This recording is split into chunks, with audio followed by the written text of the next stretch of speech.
I was house sitting for my grandma one weekend while she went to Florida with some of her church friends. I was sleeping in the guest bedroom next to hers. The guest bedroom always had two twin beds that my brother and I would sleep in when we stayed over at her house. I took the bed next to the window, but before getting into bed, I checked all the doors to make sure they were locked. When I finally got into bed, it was still early, and I didn't actually go to sleep for a while. There wasn't much to do at my grandma's house, so I was just on my phone for about an hour, watching videos and texting people. That's when I thought I could hear someone's voice outside. It sounded like a woman's voice saying, "Hello." I left the bedroom and inched my way closer to the front door, moving slowly because I was trying to listen. The voice kept repeating, "Hello," every 10 seconds or so. As I got closer to the front door, I realized it seemed to be coming from there. My grandma's door doesn't have a peephole, but the windows in her dining room gave a clear view of the front porch. I went over to one of those windows to get a better look. I tried to peek through the plastic blinds without making it obvious, but I guess I didn't do a good job because when I looked, I saw a woman standing on my grandma's porch, and she was looking right at me, as if she knew I'd be peeking through the blinds. She said, "Hello," again, with a freakish smile on her face. This woman was older, maybe in her late 50s or early 60s, but something about her face just creeped me out. I moved away from the window and thought maybe it was one of my grandma's friends, but it was midnight. Why would anyone come over at that time? Why wasn't she knocking or ringing the doorbell? Why was she just standing there saying, "Hello," over and over? I was genuinely unsettled. I went back to the guest bedroom and shut the door. Now that the door was closed, I couldn't hear the woman anymore. Maybe she had left. I started texting my sisters and friends, telling them how bizarre it was. My sisters told me to call my grandma, but I knew there was a 0% chance she was awake, and she barely ever checked her phone anyway. Just as I was starting to calm down, something broke the silence. A banging at the window. It wasn't a knock or a tap. It was a loud, aggressive bang. My chest tightened, and my body went into fight-or-flight mode. Shortly after the banging stopped, I heard that same voice say, "Hello." Fueled by adrenaline, I grabbed the blinds and yanked them up. There she was, face to face with me, separated only by a thin pane of glass. She had that same unsettling smile on her face. I screamed, "I'm calling the cops," and yanked the blinds back down. I ran out of the room and into the living room. I looked around the house, then ran upstairs to lock myself in the guest bedroom up there. I didn't want to actually call the cops for some reason. I just wanted to wait it out. A couple of hours later, I was still awake.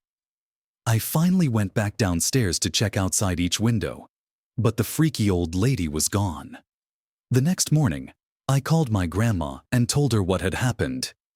She started yelling into the phone, clearly panicking. She told me that a few days earlier, she'd been watched by a woman about 10 years younger than her at the grocery store.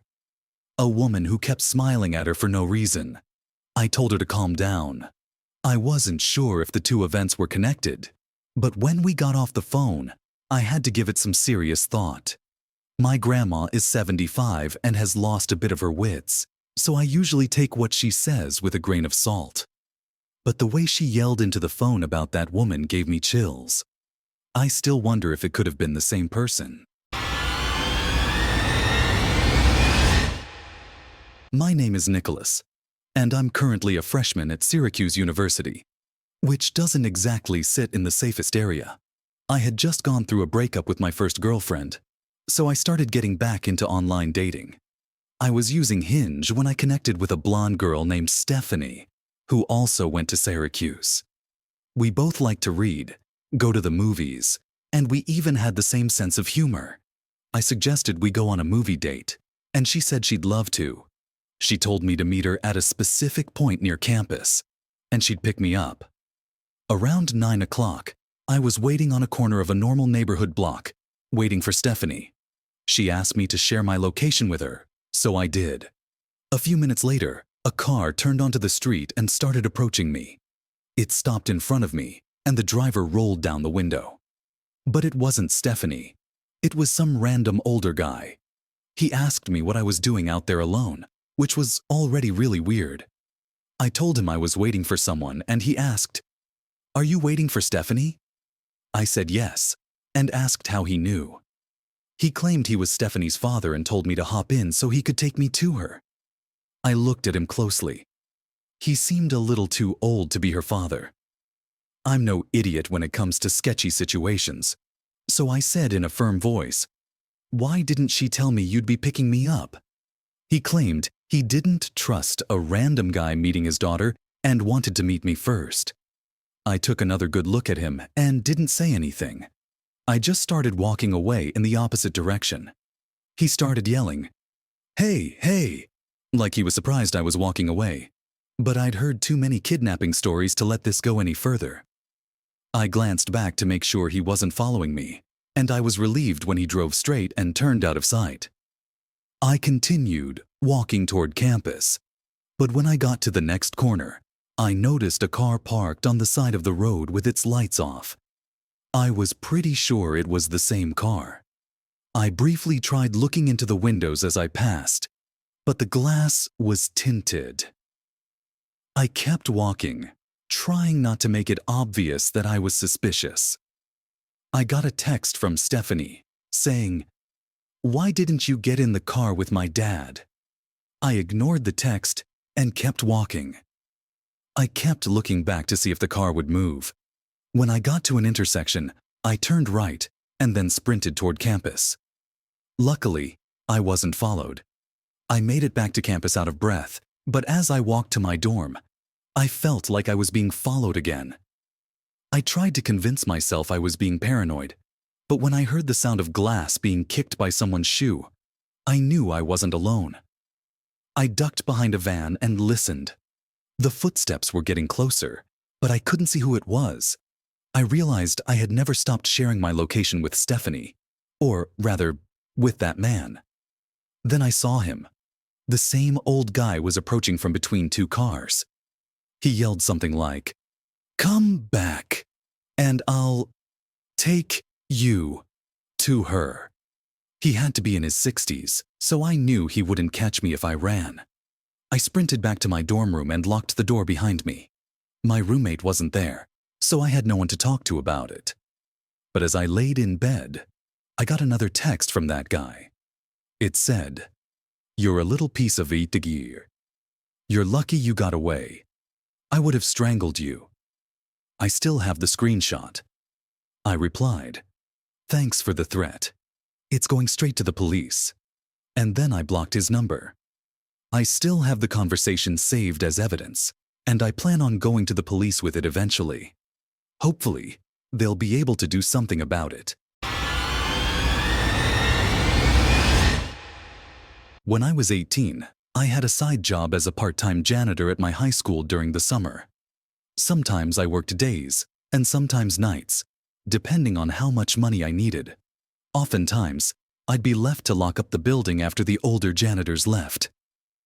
This was before the school had security cameras installed in every hallway. One night, my supervisor Tom had to leave early, meaning I'd be finishing the rest of my shift alone and locking up for the night. He told me to text him if I needed anything, as usual, and then he left. I loved being left alone because I could do about half an hour of work and then just hang around on my phone or leave early, still getting paid for the whole shift. I definitely pushed the limits of what I could get away with there. One of the things Tom asked me to do before leaving was to bring all the extra chairs from the gymnasium down to the basement storage room. I figured I'd do that and then go home. I grabbed a stack of 6 chairs and started carrying them down to the basement. The lights in the storage room were very dim. The whole basement felt more like a warehouse than a school. As I was dropping the chairs off, I noticed a bunch of objects scattered on the floor. These were things that normally should have been on the metal shelves lining the basement walls. It was as if someone had ransacked the place. Immediately, I thought maybe Tom had been down there earlier and just left everything scattered. He was old, and honestly, not that great at his job. So I decided to pick everything up and put it back on the shelves. Just as I finished stacking a pile of textbooks, I heard something clatter behind me. I turned around and saw a basketball slowly rolling from one side of the room to the other. I thought it was really strange because there wasn't anyone down there with me. I felt goosebumps creep up my arms. I walked over to the ball and picked it up, looking around the room. There was no one else there. I quickly put the ball back on the shelf and started heading for the exit. As I was about to reach the stairs, I heard a loud thud from the same part of the basement I had just left. It sounded like a chair being knocked over. I hesitated at the bottom of the stairs, debating whether or not I should go back to check it out. Curiosity got the better of me. I slowly walked back, glancing down each aisle of shelves. There, in the middle of the room, was the same stack of chairs I had just brought down, completely toppled over. The basketball I had picked up was back on the floor, slowly rolling again. I froze, not knowing what to think. I felt like someone was watching me, but I couldn't see anyone. I turned around and walked as fast as I could to the stairs, not caring anymore about the scattered items. The second I reached the top of the stairs, I slammed the door shut and ran out of the school. I didn't care if I was going to get in trouble for leaving early or not locking up. I just wanted to get out of there. The next morning, I texted Tom to tell him what happened, but he just laughed and said, "Sounds like the ghosts are messing with you." I never worked another night shift alone after that.